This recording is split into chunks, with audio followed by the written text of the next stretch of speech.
다 같이 사도신경으로 우리의 신앙을 고백하겠습니다.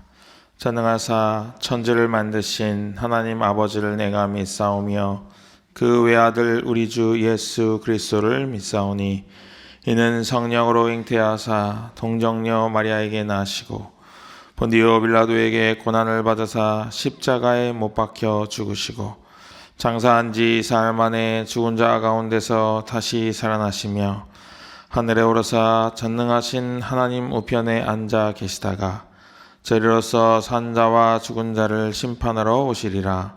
성령을 믿사오며 거룩한 공예와 성도가 서로 교통하는 것과 죄를 사하여 주시는 것과 몸이 다시 사는 것과 영원히 사는 것을 믿사옵나이다. 아멘. 306장 찬송가 306장입니다. 죽을 죄인 살려주신 찬송가 306장입니다.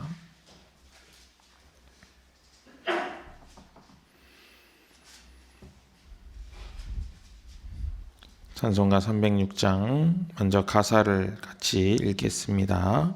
1절입니다. 죽을 죄인 살려주신 크신 은혜 놀라워라. 십자가를 바라보며 눈물로써 감사하네. 감당 못할 크신 은혜 무엇으로 보답할까? 힘을 다해 봉사하고 생명 다해 충성하리. 병든 이 몸 고쳐주신 크신 사랑 고마워라. 능력의 주 바라보며 강건하게 살아가자. 감당 못할 크신 은혜 무엇으로 보답할까? 힘을 다해 봉사하고 생명 다해 충성하리. 이 몸 불러 맡겨주신 귀한 사명 고마워라. 말씀 따라 순종하며 끝날까지 충성하자. 감당 못할 크신 은혜 무엇으로 보답할까? 힘을 다해 봉사하고 생명 다해 충성하리. 하나님의 자녀 삼은 크신 은혜 고마워라. 생명의 주 바라보며 하늘나라 들어가리. 감당 못할 크신 은혜 무엇으로 보답할까? 힘을 다해 봉사하고 생명 다해 충성하리. 아멘. 우리 찬양으로 하나님께 영광 돌리겠습니다.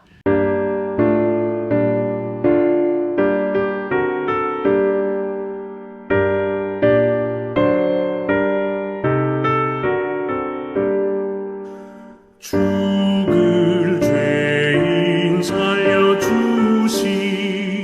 그 신은혜 놀라워라. 십자가를 바라보며 눈물로써 감사하네. 감당 못할 그 신은혜 무엇으로 보답할까? 힘을 다해 봉사하고 생명 다해 충성하리. 병든 이 몸 고쳐주신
풍성하자 감당 못할 크신 은혜 무엇으로 보답할까 힘을 다해 봉사하고 생명 다해 충성하니 하나님의 자녀 삼은 크신 은혜 고마워라 생명의 주 바라보며 하늘나라 들어가니 감당 못할 크신 은혜 무엇으로 보답할까 힘을 다해 봉사하고 생명 다해 충성하니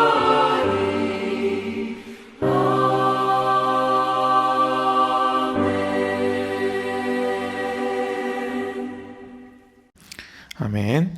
오늘 하나님께서 우리에게 주시는 말씀은 빌립보서 1장입니다. 빌립보서 1장 1절부터 11절까지 읽겠습니다. 빌립보서 1장 1절부터 11절입니다.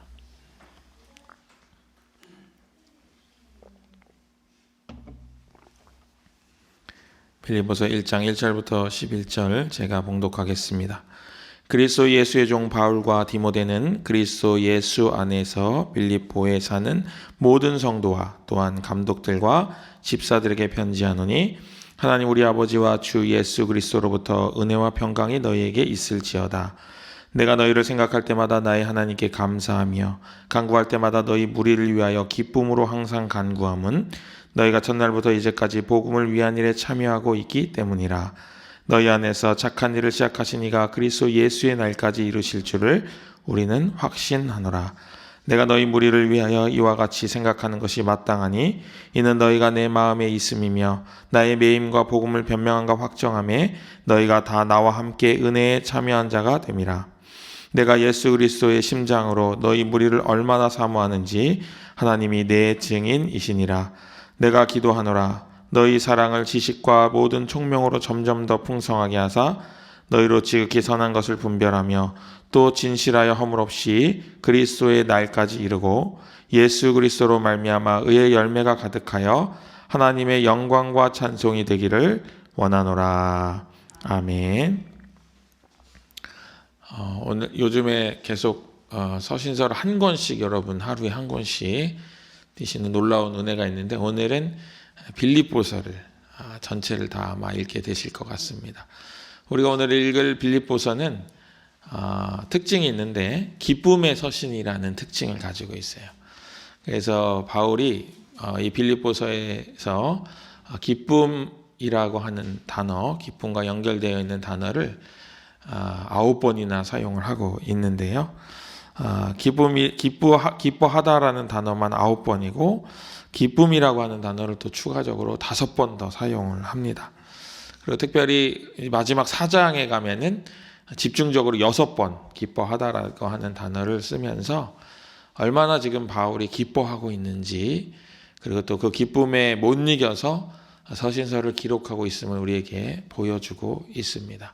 근데 우리가 이런 기쁨의 서신이라는 점을 먼저 생각하고 우리가 1절을 읽으면은 사실 우리는 이제 잘 느낄 수 없지만 이때 당시 상황을 고려해 보면은 좀 놀라운 표현이 하나 등장을 하는데 오늘은 그 표현을 같이 살펴보면서 은혜를 나누려고 합니다. 우리 1절 말씀 같이 한번 읽어보겠습니다. 1절입니다. 그리스도 예수의 종 바울과 디모데는 그리스도 예수 안에서 빌립보에 사는 모든 성도와 또한 감독들과 집사들에게 편지하노니. 아멘.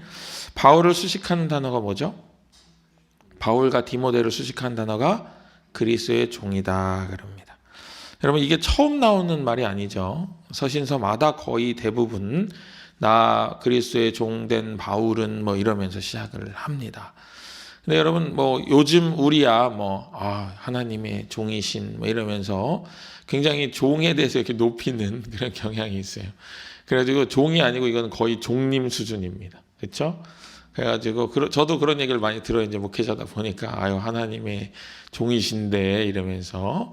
근데 그게 별로 대단한 말이 아니에요, 사실은. 이제 좋게 이제 표현을 하다 보니까 이제 현대 그렇게 바뀌었습니다만은 바울이 있었던 시대의 종은 거의 제일 하찮은 존재 중에 하나예요. 쓰다가 버리는 그런 존재죠. 우리가 핸드폰을 가지고 있습니다만은 2년 약정 지나면 바로 바꾸잖아요. 그리고 이제 내다 버리고 서랍에 보면 핸드폰이 잔뜩 쌓여 있고 보지도 않습니다. 거들떠도 보지 않아요. 이거 거의 쓰레기 수준이 되는데 거의 종이 그거보다 더 못한 존재예요. 그래서 길거리에 그냥 버리고 가도 아무도 누가 뭐라고 하지도 않고 주워가지도 않습니다. 종은 쓸모가 없기 때문에. 그리고 길거리 가다가 종이 마음에 안 드는 말 한마디 했다고 거기서 때려 죽여도 아무도 말리지도 않아요. 아주 그냥 그냥 갖다 버려도 아무 그것이 꺼리낌이 없는 그런 존재고 법에 저촉되지도 않고 그냥 소유물입니다. 소유물. 물건보다도 못한 소유물이에요. 그런 종이라고 자기를 표현하고 있는 이 바울이 어떻게 기쁨의 서신을 쓸 수 있었는가? 이것이 우리가 한번 질문해 볼 만한 그런 주제가 아닐까 그렇게 생각이 됩니다. 지금에야 종이 잘 없고 종이 어떤 대우를 받는지 어떤 위치에 있는지 우리가 정확히 알 수 없기 때문에 하나님의 종이신 이렇게 표현을 높여서 합니다만은 이때 당시는 거의 쓸모가 없는 존재인데 왜 이렇게 했을까? 왜 이렇게 표현을 했을까? 하는 것을 우리가 생각해 보면서 은혜를 나눌 수 있을 것 같습니다. 먼저 첫 번째 이렇게 바울이 종에 대해서 이야기한 단서가 구약 성경에 등장을 합니다. 출애굽기 21장에 보면은 모세의 율법 가운데 이런 것이 있어요. 7년 동안 이제 일을 하는 거죠. 근데 그 종이 주인에게 대해서 6년 동안 열심히 일을 하면 7년째 돼가지고 그 종을 놓아주는 거예요. 그래서 이제 종에게 자유를 줍니다. 이제 됐다. 너 이제 나한테 충분히 일했으니까 너 이제 네가 너의 삶을 살아라 이렇게 하고 이제 종을 풀어주는 그런 이제 율법이 있는 거죠. 그런데 때때로 어떤 종은 자유다 하고 이제 가는 종도 있습니다만은 어떤 종은 주인을 다시 찾아와서 주인님 제가 주인님과 보낸 그 6년의 시간이 너무 행복했고 너무 좋았고 제가 평생 주인님을 모셔도 좋을 것 같습니다. 이렇게 얘기하는 종이 있는 거예요. 그러니까 자신에게 부여되는 자유를 주인에게 다시 반납하는 종이 있었다는 거예요. 그러면은 그 종을 데려다가 귀에다가 구멍을 뚫어요. 송곳 같은 걸로 구멍을 뚫고 이제 말하자면 낙인을 찍는 거죠. 그리고 이제 영원한 종에 말하자면 그 계약을 맺는 겁니다.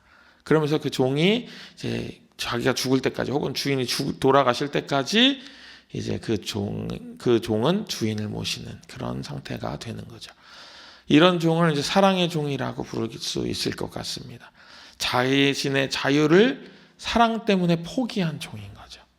아마 사도 바울이 이런 느낌으로 오늘의 1절에서 나는 그리스도의 종이다라고 하지 않았을까 우리가 생각해 볼 수 있겠죠. 그래서 바울은 지금 자신의 자유가 있지만 그 자유를 주인께 다시 드린 그런 사랑에 겨워 있는 그런 종이다 이렇게 볼 수가 있을 것 같습니다. 아마 바울은 그런 의미를 더 부각하기 위해서 모든 서신의 초반부에 인사하는 그 부분에서 자신을 그리스도의 종이라고 소개하고 서신을 시작하지 않았을까 생각해 볼 수 있을 것 같습니다. 두 번째 우리가 생각해 볼 단서는 우리가 이제 사랑할 때를 한번 떠올려 보는 거 우리 경험 속에 있는데요. 여러분 연애 다 해보셨죠? 네, 안 해보신 것처럼 그렇게 앉아 계시지 말고 자 연애 다 해보셨잖아요. 해보면은 어떤 일이 일어나나요? 연애하면은 그 내가 좋아하는 대상이 뭘 얘기하면은 그걸 기억하게 돼요. 내가 기억해야지 하는 게 아니고 그냥 기억을 하게 됩니다. 그래서 남자들은 여자분들은 잘 모르겠습니다만 남자들은 기억력이 좋아진다고 합니다. 그래가지고 길거리 가다가 데이트하는데 길거리 가다가 이 귀걸이 예쁘네 그러면 이제 그게 머리에 팍 박히는 거예요. 남자들은 그래가지고 그냥 별로 진짜 예뻐서 한 말이 아니라 그냥 지나가다 한 말인데 이제 그거를 쫄래쫄래 사들고 오는 거죠. 그러면서 그걸 사달라고 하지 않았는데, 그렇죠? 그거를 갖고 싶다고 한 것도 아닌데 그걸 사주고 싶은 그런 마음이 드는 거죠. 그래서 뭐라고 얘기하면은 그대로 반응하는 겁니다. 이것이 바로 스스로 종이 되는 거예요. 너무 사랑해가지고 그 사람이 원하는 것을 내가 해주고 싶다라고 하는 강한 마음의 이끌림을 받아서 그것을 내가 행동으로 옮기는 거죠. 사실 우리가 생각하는 것을 행동으로 옮기는 것이 얼마나 굉장히 어려운 일이잖아요. 그럼에도 불구하고 사랑하면 그것이 즉각적인 반응으로 나타나는 거예요. 그래서 그 사람이 나는 원래 머리 자르는 걸 별로 좋아하지 않는데 어떤 사람이 내가 좋아하는 어떤 사람이 머리 자른 여자가 너무 예쁜 것 같아. 나는 이상하게 머리 자른 여자야. 이러면은 다음날 머리 자르고 오는 거죠. 머리 자르는 거 원치 않았는데 괜히 머리가 자르고 싶은 거예요. 집에 가는데 머리 자르고 싶고 괜히 막 미용실 막 뒤적거리게 되고 막 머리 자른 여자 보니까 예뻐 보이고 막 이런 겁니다.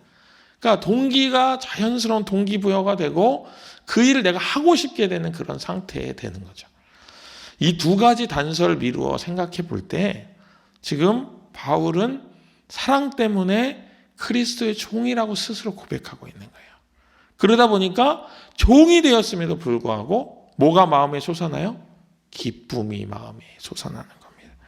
그래서 계속 자기의 마음에 솟아나는 이 기쁨을 이제 빌립보 교인들에게 전하고 있는 거죠. 내가 다시 말하노니 기뻐하라 기뻐하라 이야기하는 거예요. 이것이 우리에게 왜 도전이 될까? 여러분, 이 주님을 너무나도 사랑하고 있는 이것이 도전이 되는 거예요, 여러분.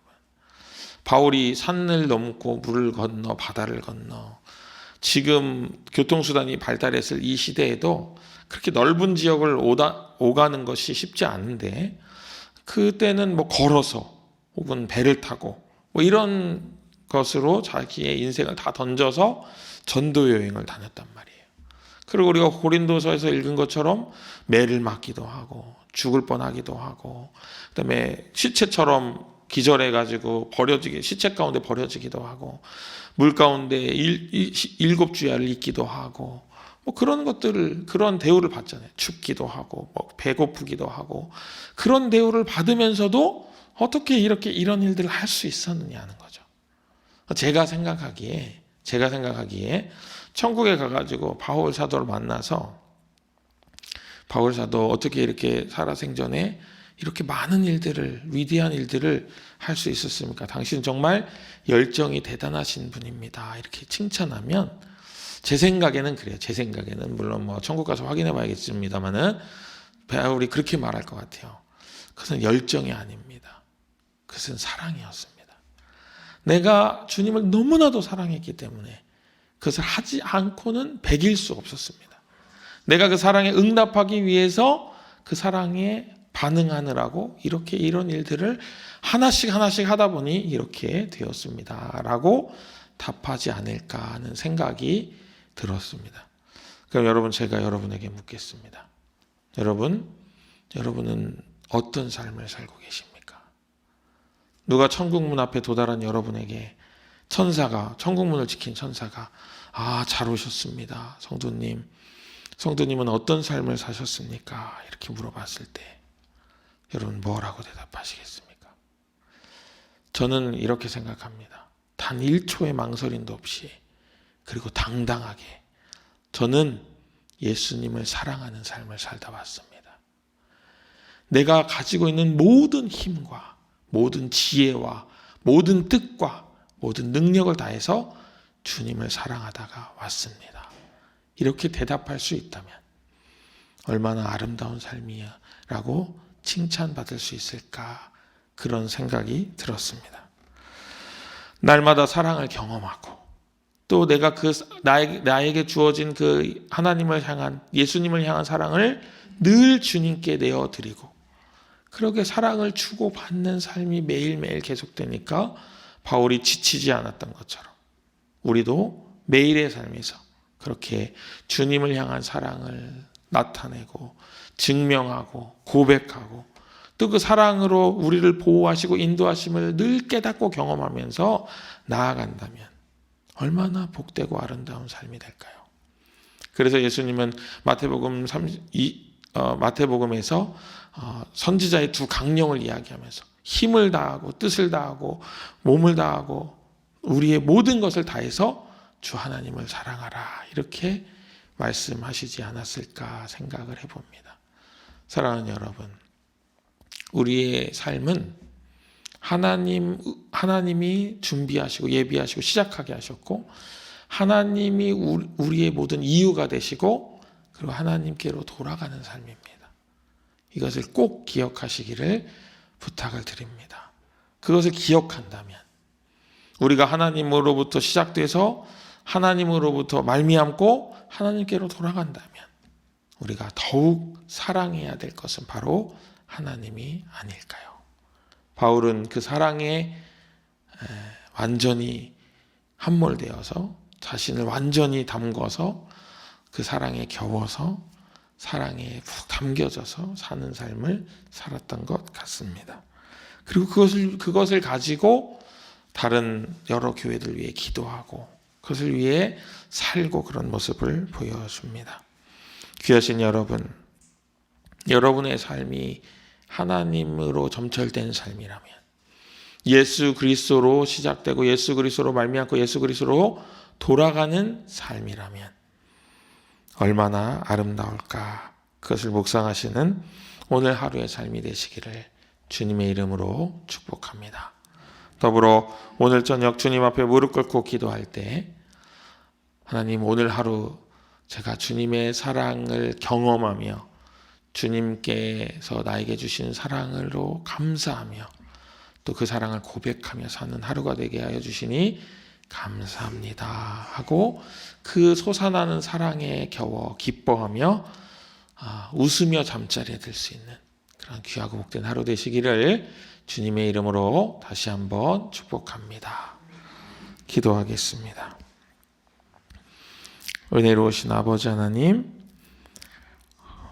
우리가 이 땅에서의 삶을 살아갈 때 참으로 기쁘고 참으로 풍성한 삶을 살기를 원하는데 그것이 물질로 풍성한 삶이 아니라 하나님께서 우리에게 주시는 사랑으로 풍성한 삶이 되기를 간절히 소망하는 우리 모두가 될 수 있도록 인도하여 주옵소서. 그래서 이 땅에서 천국의 삶을 살게 하시고 저 하늘나라 천국문 앞에 갔을 때 천사가 나에게 혹은 주님이 나에게 너는 어떤 삶을 살다 왔니? 라고 물을 때 하나님, 저는 하나님 아시다시피 하나님 열심히 사랑하는 삶을 살았습니다 하고 당당하게 주님 앞에 고백할 수 있는 그런 귀하고 복된 삶이 우리의 중심이 될 수 있도록 인도하여 주옵소서. 우리는 너무나도 연약하고 부족하여 우리가 뜻을 세움에도 불구하고 뜻을 잊을 때가 많이 있습니다. 그러나 하나님, 매일의 삶 가운데 매 순간의 삶 가운데에서 하나님의 사랑을 경험할 수만 있다면 우리가 이것을 놓치지 않고 살아갈 수 있을 것 같사오니 주여, 매 순간 매 일의 발걸음마다 하나님의 사랑을 경험할 수 있도록 우리의 영혼을 깨워 우리의 눈을 열어 하나님을 바라볼 수 있도록 인도하여 주옵소서. 오직 모든 것 위에 계시고 은혜 위에 은혜를 더하시는 주님을 바라보며 사는 귀하고 복된 삶이 되기를 간절히 소망하오며 우리를 위해 이 땅에 오신 예수님의 이름으로 간절히 기도합니다. 아멘. 하늘에 계신 우리 아버지여, 이름이 거룩히 여김을 받으시오며 나라의 마옵시며 뜻이 하늘에서 이룬 것 같이 땅에서도 이루어지이다. 오늘날 우리에게 일용할 양식을 주옵시고 우리가 우리에게 죄 지은 자를 사하여 준 것 같이 우리 죄를 사하여 주옵시고 우리를 시험에 들게 하지 마옵시고 다만 악에서 구하옵소서. 대개 나라와 권세와 영광이 아버지께 영원히 있사옵나이다. 아멘.